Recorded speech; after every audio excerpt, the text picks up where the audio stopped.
Indian രൂപയുടെ മൂല്യം കുറഞ്ഞതോടെ പ്രവാസികൾ നാട്ടിലേക്ക് പണം അയക്കുന്നത് വർദ്ധിച്ചു. UAE ദിർഹവുമായുള്ള വിനിമയ നിരക്ക് വരും ദിവസങ്ങളിൽ 24 രൂപ വരെ ആകാമെന്നാണ് പ്രവചനം. ഇന്ത്യക്ക് 25% വ്യാപാര നികുതി ചുമത്തുമെന്ന അമേരിക്കൻ പ്രസിഡന്റിന്റെ പ്രഖ്യാപനമാണ് രൂപയ്ക്ക് തിരിച്ചടിയായത്. രൂപയുടെ മൂല്യത്തകർച്ച രാജ്യത്തിന്റെ സമ്പദ് വ്യവസ്ഥയെ പ്രതിസന്ധിയിലാക്കുമെങ്കിലും പ്രവാസികൾക്ക് ആശ്വാസമാണ്. മണി എക്സ്ചേഞ്ച് സ്ഥാപനങ്ങളിൽ ഇന്ന് പ്രകടമായ തിരക്ക് ഇതിന്റെ സൂചനയായിരുന്നു.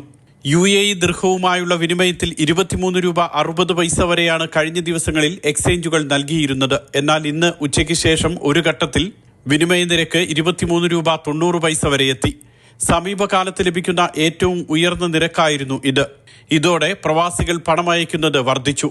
മാസത്തിന്റെ അവസാന പ്രവൃത്തി ദിനം ശമ്പളം ലഭിക്കുന്നവരാണ് ഏറ്റവും കൂടുതലായി പണമയക്കാനെത്തിയത്.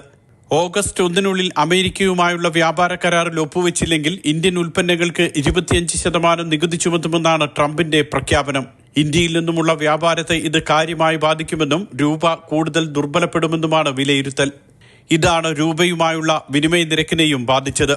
ഡോളറുമായുള്ള ഇന്ത്യൻ രൂപയുടെ വിനിമയ നിരക്ക് 86.54 എത്തി നിൽക്കുകയാണ്. രൂപ ശക്തിപ്പെട്ടില്ലെങ്കിൽ ഇത് വീണ്ടും ഇടിയും.